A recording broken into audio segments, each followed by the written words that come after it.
en la materia. En primer lugar, ustedes han recibido, creo, los apuntes.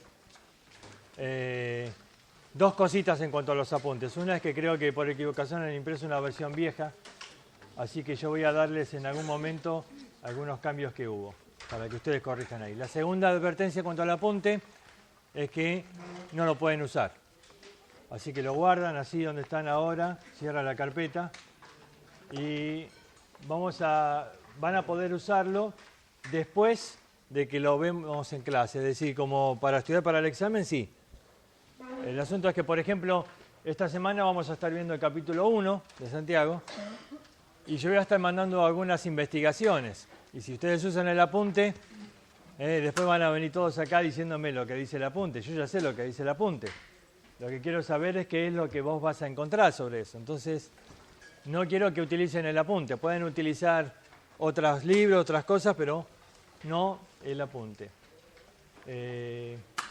Después de la primera semana, entonces pueden leer el apunte, todo lo que está en el capítulo 1 como repaso, pero solo después de cada semana. Cada semana vamos a estar dando algunos versículos para investigar. En el libro de Santiago tenemos 3 objetivos. En primer lugar, es hacer un estudio exegético y práctico del libro de Santiago. Quizás es la única materia en los 3 años de estudio que te permite hacer un estudio de esta manera, un estudio exegético, por cuestiones de tiempo. Cuando se dan otras materias, a veces es imposible llegar a hacer un estudio versículo o palabra por palabra, porque no te alcanza el tiempo.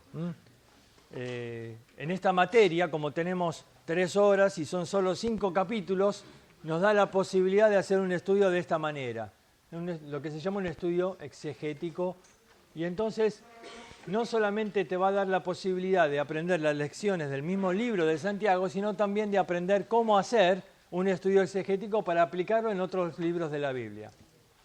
El segundo objetivo, que el alumno desarrolle su habilidad en la interpretación bíblica. Claro, al hacer un estudio así, exegético, nos da la posibilidad de poner en práctica conceptos quizás ya aprendidos, pero que quizás por la falta de investigación propia y personal sobre ciertos textos no desarrollamos. Entonces vamos a practicar con algunos versículos cada semana y ustedes van a tener que hacer un trabajo de investigación. Todos los primeros trabajos no son para entregar, son de investigación y aquí en clase vamos a debatirlos. Vamos a ver qué conclusiones sacamos y qué es lo que realmente podemos entonces determinar sobre tal o cual versículo que vamos a investigar. El último trabajo sí es el único para entregar, porque ya sabiendo más o menos cómo eran los anteriores, vas a entender cómo se hace la investigación y entonces el último sí es para entregar. Entonces, vamos a desarrollar entonces esa habilidad en la interpretación bíblica. Y en tercer lugar, y el más importante, que nuestras vidas sean cambiadas a la luz de la palabra de Dios. Quizás Santiago, algunos lo llaman el Proverbios del Nuevo Testamento. Es un libro sumamente práctico.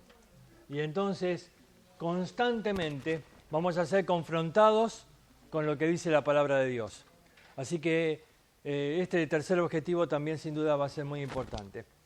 Les voy a pedir que lean el libro de Santiago una vez por día durante toda la materia. Son 5 capítulos nada más, no te llevan más que 10 minutos o 15 leerlo, depende de tu velocidad de lectura. Así que léelo una vez por día, eso es como tarea, como parte de importante. El libro completo de corrido, una vez cada día, 5 capítulos por día, durante los días de clase de la materia. Es decir que cuando terminamos la materia tenés que haberlo leído 12 veces. ¿Sí? Si alguno quiere leerlo los fines de semana también, no está prohibido. Muy bien. Vamos a orar y comenzamos ya con la clase. ¿Quién nos quiere dirigir en oración? Dale. Padre, gracias por este día, Señor, que nos das. Señor, ayúdanos a poder entender esta materia, Padre, que pueda estar en nuestro corazón. Santiago capítulo 1, versículo 1. A ver, alguien que comience a leer. Santiago Listo, ya está. Hasta ahí nomás con la lectura. Santiago, dice, Santiago, siervo de Dios. Tenemos que preguntarnos qué es Santiago, o quién era este Santiago. Había 4 que se mencionan en el Nuevo Testamento, 2 son muy conocidos y 2 no. A los 2 no tan conocidos los descartamos ya de entrada, porque si hubieran sido ellos, se hubieran presentado, como era costumbre en aquella época, Santiago, hijo de fulano. Esta era, como decir, el apellido, es decir, de quién era descendiente. Si no se presentaron de esta manera, es porque era obvio de quién era el que estaba hablando. Entonces no hacía falta esa presentación en cuanto a de quién era hijo. Es decir, solamente se presentaban, solamente mencionando el nombre, aquellas personas que ya eran tan reconocidas que no hacía falta decirte el apellido. ¿Entendés? Entonces estos 2 Santiagos que se mencionan en los evangelios los descartamos, no pueden haber sido ellos. Pero nos quedan 2 Santiagos que sí eran sumamente reconocidos. El primero es el apóstol. Era uno de los 12 discípulos, era el que comienza a estar en el ministerio al lado del Señor Jesucristo de una manera más cercana que los otros. Ustedes se acuerdan que Jesús tenía 3 discípulos más cercanos que el resto. Eran Pedro, Jacobo, Santiago y Juan. Eran 3 discípulos que él siempre separó y llevó en una manera especial. Sin embargo, este Santiago no pudo haber sido el escritor de la carta porque muere en Hechos capítulo 12 por mano de Herodes. ¿Se acuerdan? Lo mata Santiago y, sin embargo, acá en este libro de Santiago hay menciones, por ejemplo, al concilio de Jerusalén. ¿En qué capítulo está de Hechos? 15. Y Santiago, el apóstol, había muerto en el 12. Así que no pudo haber sido él, porque murió muy temprano en la vida de la iglesia. Es más, vamos a ver ahora en un momento, pero se mencionan aquí los creyentes que fueron dispersados, perseguidos y que ya estaban en otros lugares. Ustedes van a ver que recién comienzan a establecerse iglesias en el capítulo 12 y 13 del libro de los Hechos. Justo Santiago ya había muerto. Es muy improbable entonces que haya podido ser él. Así que nos queda uno solo. Y este Santiago que nos queda es el hermano del Señor Jesucristo. Es el hermano carnal del Señor Jesucristo. Era uno de los que Juan capítulo 7, versículo 1 menciona, dice que ni aún sus hermanos creían en él. Él era hermano del Señor Jesucristo, pero no creía en Cristo hasta que apareció Cristo en la resurrección. Y fíjense un versículo muy interesante en 1 Corintios capítulo 15.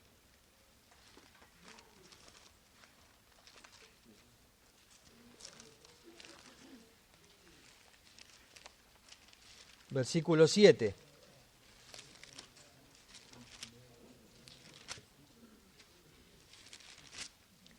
Dice, después apareció a Jacobo, y fíjate qué dice después, y después a todos los apóstoles. Así que al Jacobo que se menciona acá no era el apóstol, porque dice después se apareció a todos los apóstoles. Y esa expresión, no todos los apóstoles. Quiere decir que este Jacobo que se menciona aquí, 1 Corintios 15:7, tiene que haber sido a su hermano. Se le apareció Cristo a su hermano. Y evidentemente en ese momento fue el momento de la conversión de Jacobo. Después lo vamos a ver a Jacobo ya en Hechos capítulo 2, cuando dice que en el aposento alto, junto con los discípulos, estaban orando María, la madre de Jesús, y los hermanos de Jesús. Y ahí ya estaba Jacobo. Y ahí comienza Jacobo a crecer dentro de la iglesia. Pero durante los primeros capítulos de Hechos, él era simplemente alguien que estaba creciendo y comenzando a ganar cierta reputación en la palabra de Dios delante de los demás, hasta que recién aparece Jacobo, después de que muere el otro, en el capítulo 15, en el concilio de Jerusalén. Y ahí Jacobo aparece como una de las columnas de la iglesia en Jerusalén. Él toma la palabra en el concilio y él establece con firmeza ciertos principios de la palabra de Dios. Después lo volvemos a ver por ejemplo, en Gálatas, cuando Pablo habla de las 3 columnas de la iglesia, es decir, aquellos que realmente estaban siendo el fundamento de la iglesia de Jerusalén. Y se lo nombra ahí otra vez a Jacobo. Y obviamente no era el apóstol, cuando se fundó la iglesia de Gálatas, el apóstol ya estaba muerto, así que está hablando ahí del hermano del Señor Jesucristo. Así que podemos decir que en alguna manera este Jacobo reemplazó o tomó el lugar del otro, del que había muerto. Y Santiago, el hermano del Señor Jesucristo, entonces comienza a ser una de las columnas en la iglesia de Jerusalén. Él seguramente no se fue de Jerusalén, porque en el capítulo 8, cuando dice que todos fueron expatriados, dice que los apóstoles se quedaron en Jerusalén. Y evidentemente entonces Jacobo quedó en Jerusalén, siendo uno de los baluartes de la iglesia ahí en Jerusalén, uno de los ancianos de la iglesia, y desde ahí les escribe a estos creyentes que habían sido expatriados. Es interesante que, siendo el hermano del Señor Jesucristo, Él no usa de su condición de hermano. Él no se presenta como hermano, como diciendo, jactándose, ¿no? Miren, les habla el hermano de Cristo. No. Él no tenía mérito de ser hermano. Porque cuando él era hermano, ni siquiera había creído en Cristo. Así que él se presenta acá, Jacobo o Santiago, siervo de Dios y del Señor Jesucristo. Siervo. Fíjense, hay otro hermano del Señor Jesucristo que también escribe una carta. Es Judas. Fíjate cómo se presenta Judas. A ver, ¿alguien lee Judas 1:1?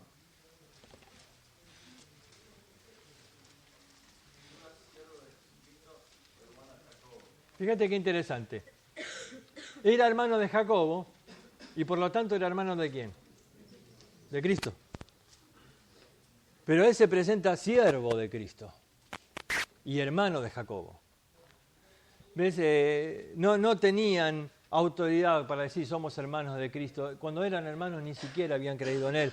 Así que ahí tenemos al escritor, al hermano del Señor Jesucristo. Santiago va a hacer muchas referencias, como dije, al Concilio de Jerusalén y también muchas referencias al Sermón del Monte. Sin duda el Sermón del Monte había quedado grabado en la mente de Santiago. Y vamos a ver cómo hay muchísimas menciones a ese sermón aquí en todo este libro. Muy bien, vamos a seguir entonces. Santiago, siervo de Dios y del Señor Jesucristo. Ya han escuchado mucho de ese término de siervo o esclavo. El esclavo voluntario, digamos, siervo de Dios y del Señor Jesucristo. A las 12 tribus que están en la dispersión, salud. Aquí nos da todo el contexto de la carta, en esta expresión. A las 12 tribus. Cuando se usa la expresión 12 tribus, evidentemente está hablando de judíos. 12 tribus era un término que describía para hablar de todos los judíos. Ustedes saben que durante muchos años estaba una división muy grande entre lo que era Judá e Israel, las tribus del sur y las tribus del norte. Cuando un judío utilizaba la expresión 12 tribus, lo que estaba queriendo decir era todo Israel, era más allá de las divisiones, era todo judío. Ahora, no era cualquier judío, obviamente eran judíos creyentes, pero el contexto lo describe en la próxima palabra, dice que están en la dispersión. Estos judíos son los que se convirtieron en los primeros mensajes que dio Pedro en el libro de los Hechos.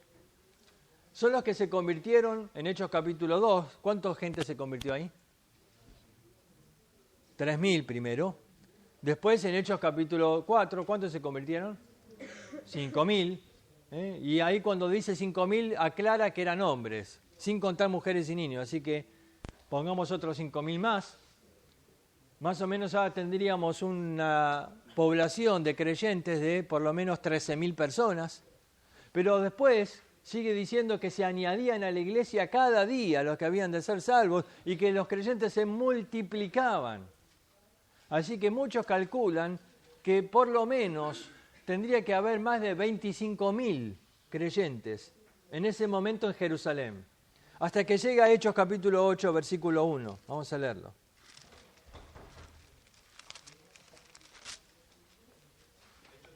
Ocho, 1.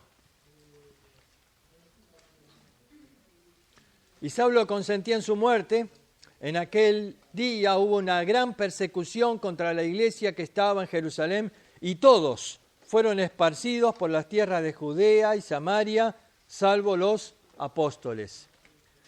Todos fueron esparcidos, dice, todos.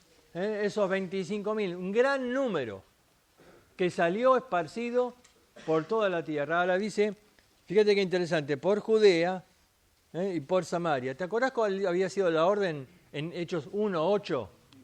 Y no te podés olvidar, ¿ves? Porque es al revés. 1:8 y 8:1 van juntos. Y en 1:8, ¿qué decía? ¿Me seréis testigos? Jerusalén, Judea, Samaria. Y como no se habían movido, el Señor los movió. Y mandó la persecución para que ellos cumplan lo que Él mismo les había mandado. Ser testigos en Judea y Samaria. Fueron esparcidos. A esto les escribe Santiago, a los creyentes que estaban en la dispersión. Vamos a pensar en un momento cuál era la situación de estos creyentes. ¿Cómo te parece que se encontraban estos creyentes? ¿Cómo? Atemorizados. Sin duda es una buena descripción porque era una persecución violenta que los sacó de sus casas y de pronto temor. Sí, temor. ¿A dónde vamos a ir? ¿Qué vamos a hacer en nuestra vida? ¿Cómo vamos a alimentar a nuestros hijos ahora? Temores. ¿Qué otra descripción? ¿Cómo? Sin nada. Porque en la persecución perdieron todo. Sus casas, sus trabajos, no tenían sueldo, no tenían nada, más que lo opuesto. Así que no tenían nada, totalmente pobres. ¿Qué otra situación pensás que vivían estos creyentes? Desesperación, angustia en cuanto a dónde ir, qué vamos a vivir. Pero a esto se suma una desesperación aún mayor. Vamos a pensar en una situación. En primer lugar, ¿a dónde fueron esparcidos? Samaria. ¿Cómo los iban a tratar en Samaria? Eran judíos. Así que te imaginas que iban a ir a tierras donde no los iban a tratar muy bien. ¿Quién les iba a dar trabajo? ¿Quién le da trabajo a un judío en Samaria? Pero no solamente esto, ellos no había iglesias todavía que los reciban. ¿Dónde estamos leyendo? Hechos capítulo 8. ¿Cuándo sale Pablo en los viajes misioneros? Hechos capítulo 13. Todavía Pablo no había salido a fundar iglesias. Todavía no había iglesias en otros lugares que los puedan recibir. Así que estos creyentes fueron saliendo, esparciendo la palabra de Dios, pero no había otros creyentes que los reciban. No había otros judíos que les den trabajo, porque nadie vivía ahí en Samaria. Así que no solamente estaban pobres, sino que estaban despreciados. Nadie los quería, ¿ves? Los judíos no los querían porque se habían convertido, se habían hecho cristianos. Los samaritanos no los querían porque eran judíos. Los gentiles no los querían porque eran de esa secta extraña. Nadie los quería, despreciados, abandonados, pobres, perseguidos, atemorizados. Y una descripción más que se puede agregar a todo esto. ¿Cómo eran estos creyentes en su vida espiritual? ¿Cómo? Bebés. Eran recién convertidos. No tenían crecimiento espiritual, porque se habían convertido y muy prontito fueron esparcidos. Y fíjate qué interesante, no solamente eran niños en Cristo, sino que no tenían liderazgo. No había maestros, no había quien les enseñe. ¿Por qué razón? La última parte del versículo 1 de Hechos 8. Todos fueron esparcidos salvo los apóstoles. Algunos dicen que los apóstoles se quisieron quedar. A mí me parece más bien, si ellos se hubieran querido quedar, ¿qué hubiera sido lo más lógico? Nos quedamos algunos aquí en Jerusalén y otros vamos con los 25.000 creyentes, porque ¿quién va a pastorearlos a ellos? ¿No sería eso lo más lógico? Si dice la Escritura que ninguno de los apóstoles fue con ellos, ¿vos pensás que los discípulos fueron tan tontos de decir no vamos a mandar a ningún apóstol y que ellos se arreglen solos? No. Evidentemente acá fue algo impuesto por la autoridad. Los echamos a todos y a los apóstoles los dejamos acá. ¿Qué logran con eso? ¿Eh? Que se mueran. Porque si vos separás al cuerpo de la cabeza, ellos pensaban, sin los apóstoles, esta gente no va a durar mucho. ¿Quién les va a enseñar? ¿Quién los va a dirigir? No tienen liderazgo, no tienen nada. Así que ellos pensaban que iban a morir, porque claro, no estaban confiando que había una cabeza celestial que era Cristo. Ellos pensaban que la cabeza eran los apóstoles. Era una estrategia de dejar al liderazgo ahí.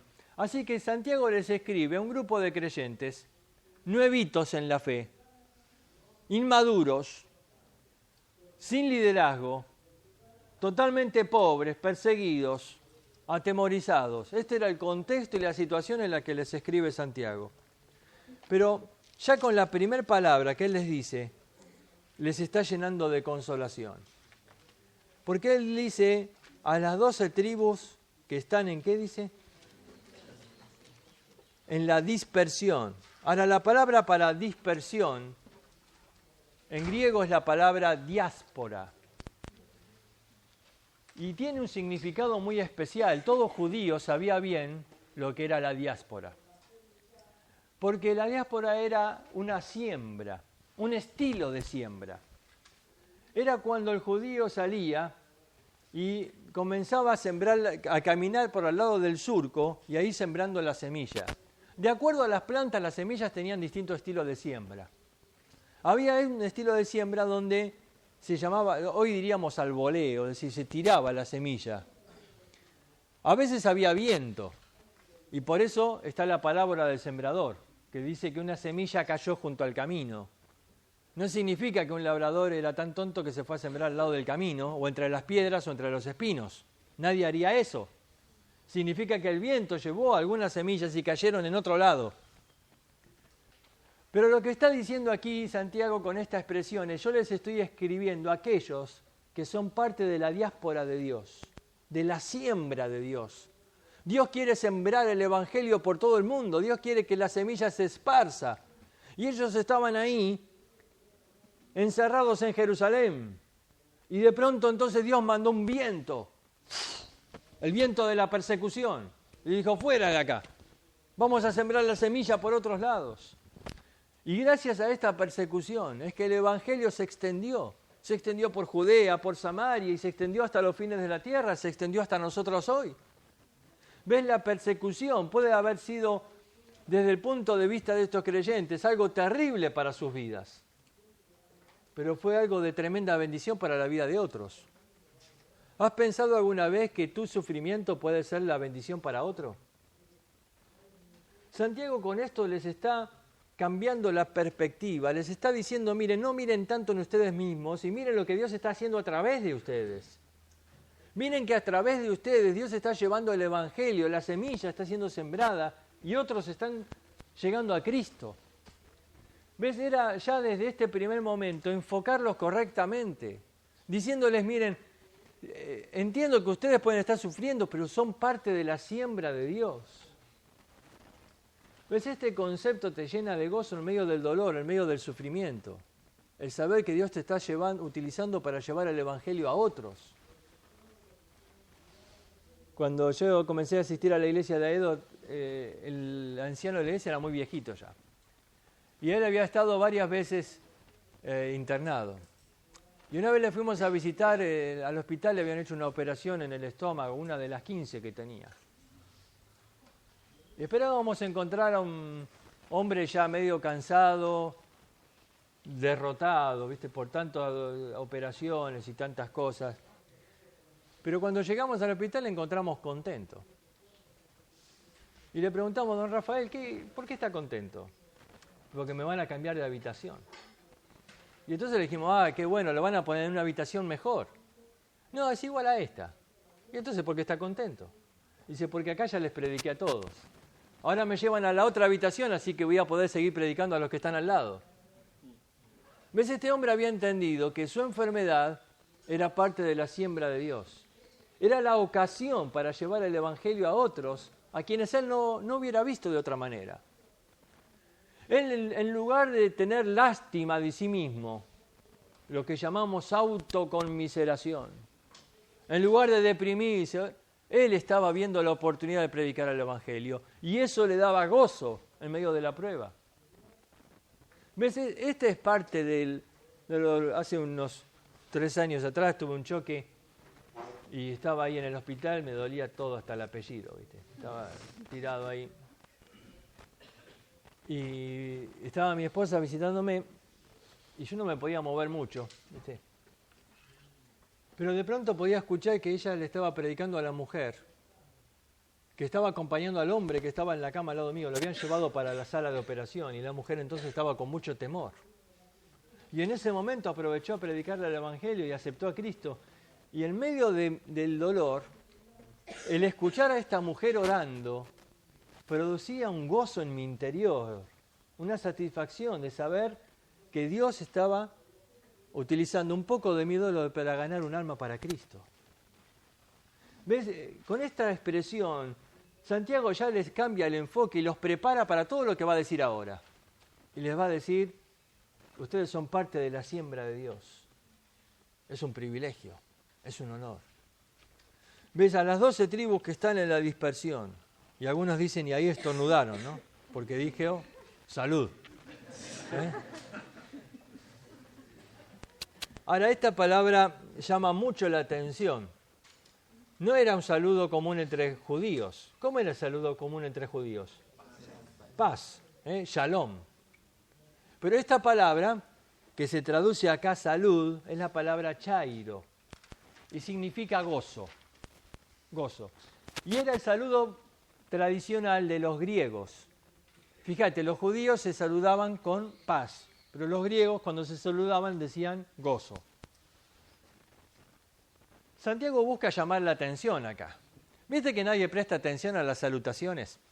¿Viste cuando recibís una carta? Generalmente la primera frase casi todos la salteamos porque ya sabés lo que dice. Pero Santiago acá está captando la atención de ellos y está diciendo un saludo que no esperaban recibir, gozo. Y quizás alguno debe haber dicho, pero Santiago, ¿vos sabés cómo estamos viviendo? ¿Sabés lo que nos está pasando? ¿No te das cuenta que perdimos nuestras casas, que fuimos despojados de nuestros bienes? Gozo, gozo. Ahora, Santiago tiene una manera muy particular de escribir, acá entre paréntesis. ¿Ustedes se acuerdan, quizás en algún momento han estudiado, de que los judíos, claro, ellos no tenían una Biblia, ¿no?, para llevar a la casa. La leían en las sinagogas.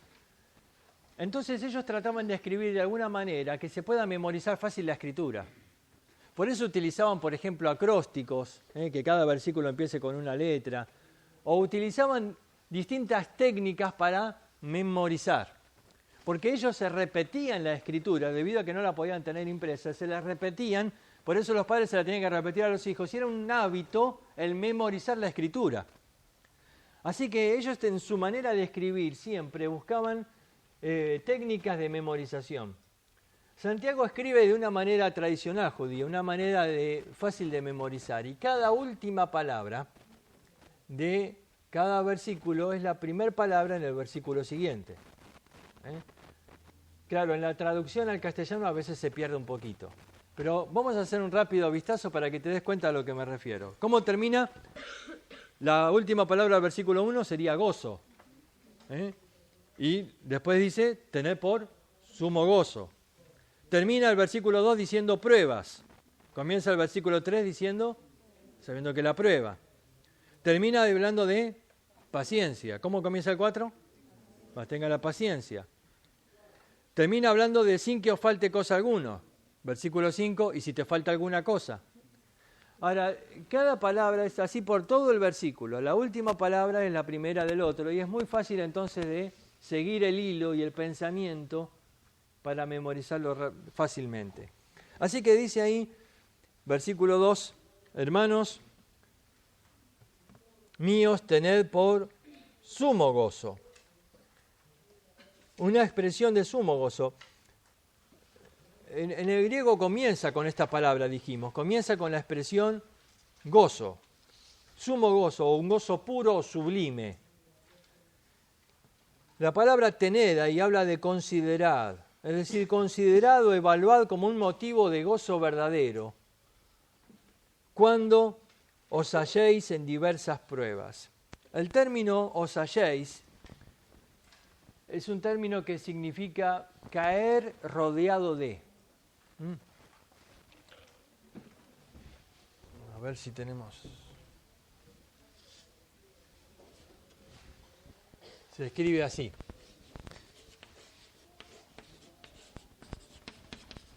Ahora, esta palabra peribes es de donde viene la palabra perímetro, alrededor. Es algo rodeado. Y esta palabra caer. Esta palabra se utiliza, por ejemplo, en Lucas, cuando está la parábola del buen samaritano. Dice que un hombre bajaba de Jerusalén a Jericó y cayó en medio de ladrones o rodeado de ladrones. ¿Ves el concepto acá de Santiago? Dice que las pruebas nos rodean o nos asaltan. Y estamos ahí en una situación en la que parece no ver la salida. Estamos rodeados por pruebas. Esto ya va dando un concepto de la prueba. La prueba no es algo que va a venir de a una a la vez. O no es algo que aparece en una manera con aviso previo. Mañana a esta hora vas a tener una prueba. No es así. No es así como Dios obra. De pronto te asaltan las pruebas. Como un ladrón en manera inesperada. Y de pronto estás rodeado. Y te pasó no solo esto, te pasó lo otro y te pasó aquello. Y decís, ¿qué pasa? Que hoy me pasan todas. Estás rodeado de diversas pruebas. La palabra diversas, en griego es la palabra multicolor, poikilos, multicolor. Él está diciendo, estás rodeado, y estás rodeado de pruebas multicolores. Es decir, estás rodeado de pruebas que algunas no son tan graves, pueden ser rosaditas, otras son un poquito más oscuritas, algunas son negras. Estás rodeado, dice, de diversas pruebas, y pruebas de todos colores. ¿Sabes que el apóstol Pedro también utiliza esta expresión? Fíjate en el capítulo 1, versículo 7. Sí.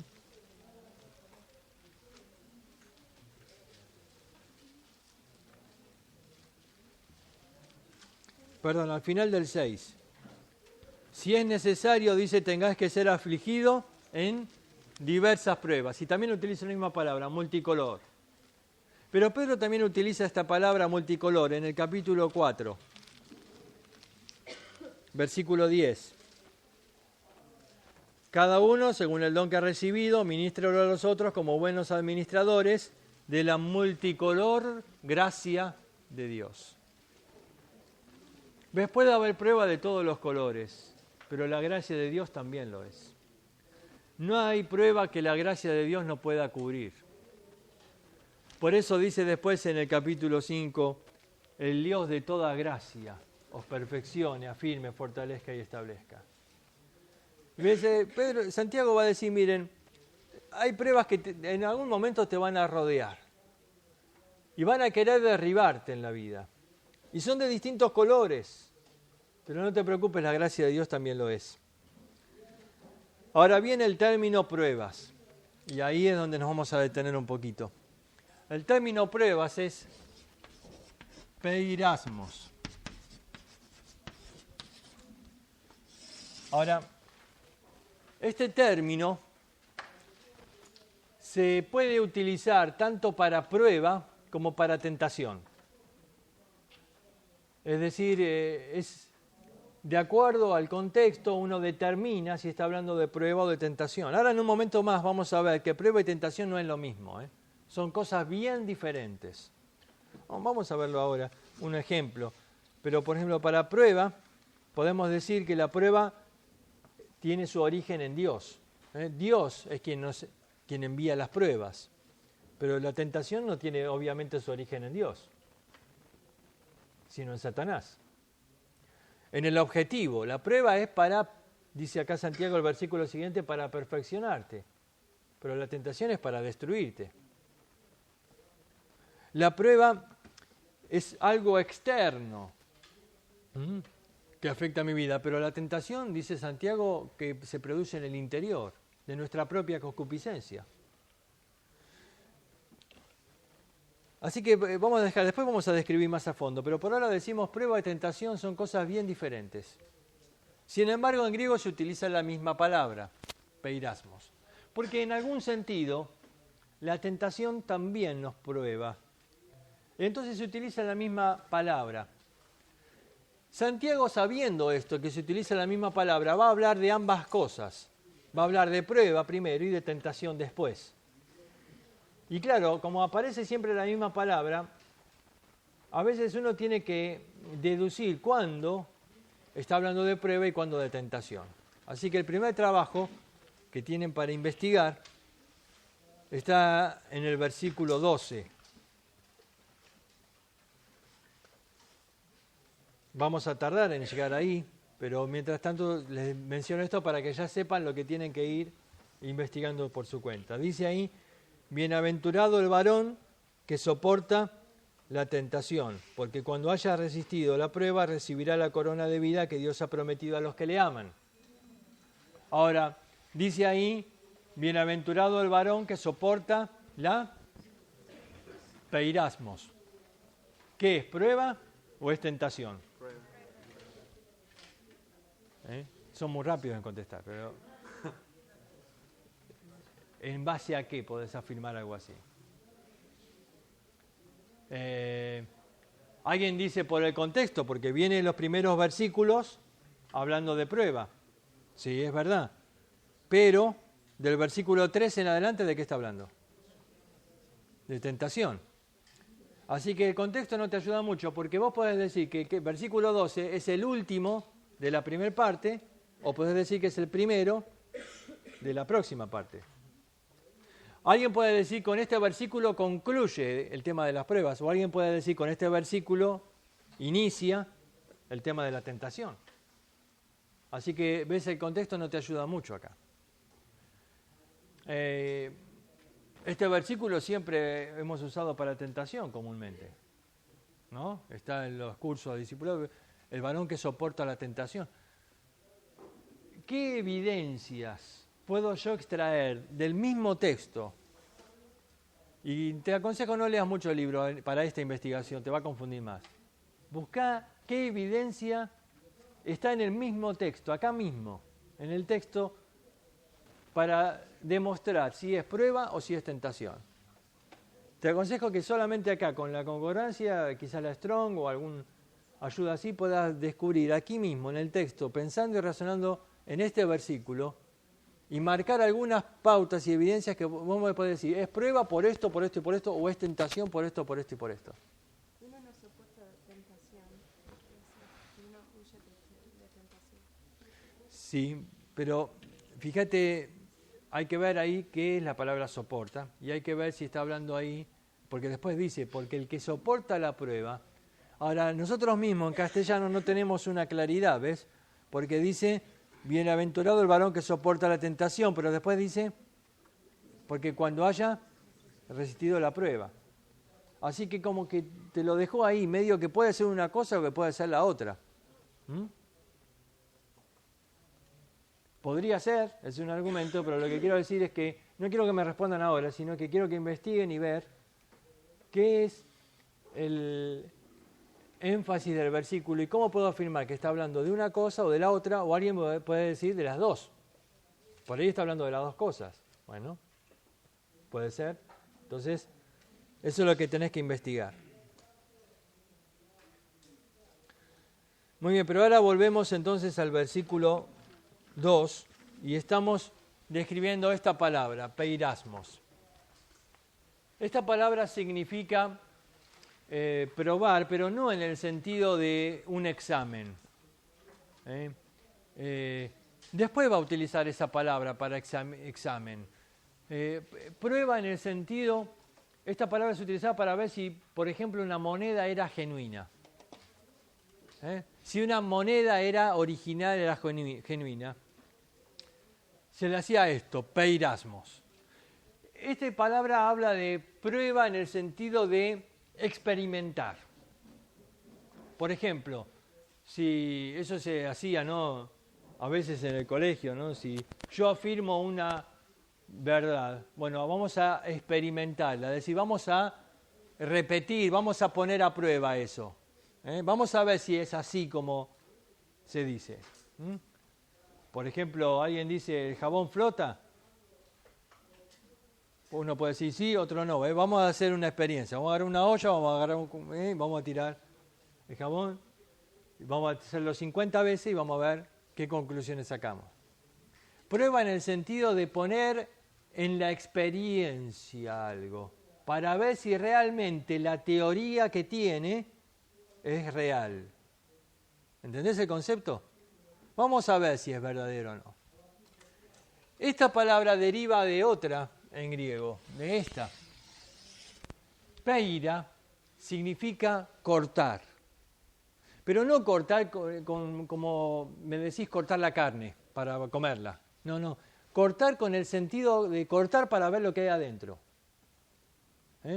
Cortar como si fuera con un bisturí, para poder abrir y poder operar y sacar algo que está mal adentro.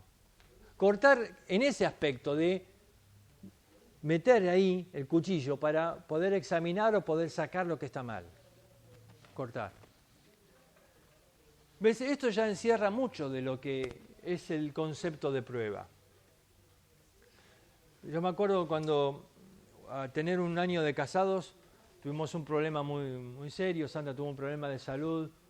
Yo había perdido el trabajo. Era toda una situación como la que acabamos de describir, rodeado de diversas pruebas. Y todas juntas vinieron. Y entonces había una emergencia, porque había que comprar unos medicamentos, pagar algo en el hospital. Y entonces fui a vender el anillo, pensando después comprarme, no me iba a divorciar, me iba a después comprar. Pero era el único recurso que en ese momento estaba, así que fui a una joyería y ¿cuánto vale el oro? Tanto. Bueno, bárbaro. Dice, lo vendo. Bueno, me preguntaron, ¿está dispuesto realmente a venderlo? Sí. Bueno, pero primero tenemos que probar a ver si realmente es oro. Y yo lo miré al hombre y le dije, bueno, pero cuando yo lo compré yo no hice ninguna prueba. Y el hombre me dice, si vos sos tonto, yo no. Dice. Vos sos muy crédulo, yo no. Yo quiero probar a ver si realmente es oro. Bueno, está bien, digo, haga la prueba. Así que el hombre ahí hizo una prueba y yo temblaba, ¿no? Y me dice, está bien, es oro. Ah, bueno, muy bien, entonces no. Pero qué desconfiado que usted digo, qué incrédulo. Digo, ¿por qué no? Dice, yo sé que es de oro por afuera, pero no sé si es de oro lo que tiene adentro. Dice, pero ¿y qué hay que hacer? Le dije. Entonces me dice, bueno, si estás decidido a venderlo, yo voy a hacer algo. Del lado interior del anillo voy a raspar, voy a quitar lo exterior, voy a cortar y voy a hacer la prueba adentro. Entonces lo hizo, yo temblaba más que antes. Y el resultado fue que adentro era un oro de inferior calidad. Siempre ponen algo malo adentro, después lo bañan en oro bueno afuera y te lo venden así. Ahora, Dios hace una prueba para ver lo que hay dentro, ¿ves? Él quiere cortar esa careta que muchas veces tenemos, sacar esa apariencia exterior. Y Él quiere ver lo que hay dentro. Y si dentro somos del mismo oro que parece que tenemos por fuera. Y este es un poco el objetivo de la prueba, el que llevemos a través de la experiencia a ver si cumplimos lo que nosotros en teoría decimos ser. Porque decimos ser siervos de Dios, ministros del Evangelio, bla, bla, bla, bla, bla. Dios dice, a ver, ¿cuánto de esto es cierto? Vamos a ponerte a prueba. Vamos a experimentar un poco, a ver si podés en la práctica demostrar todo lo que decís con tu lengua. ¿Ves? Este es el concepto. Vamos a ver qué hay dentro. Ese concepto está ahí en Deuteronomio, cuando Dios probó al pueblo de Israel en el desierto. Fíjate cómo dice.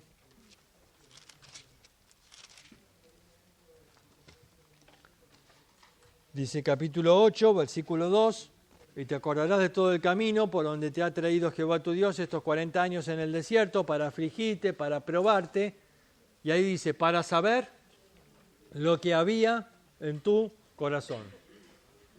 Dice, para saber lo que había en tu corazón. Y alguien pregunta, ¿pero Dios no sabe lo que hay en mi corazón? ¿Para qué entonces me manda una prueba? ¿No sabe Él qué tipo de oro soy? Sí, Dios sabe. A veces el que no sabe soy yo. Y a veces la prueba la necesito para que yo descubra lo que hay en mi corazón. Porque la prueba saca a luz lo que hay en mi interior. La prueba descubre lo que hay dentro. Y quizás no es que tanto Dios necesita la prueba, yo la necesito para saber lo que hay dentro. De otra manera no cambiaría. Muy bien, tomamos el recreo y después seguimos.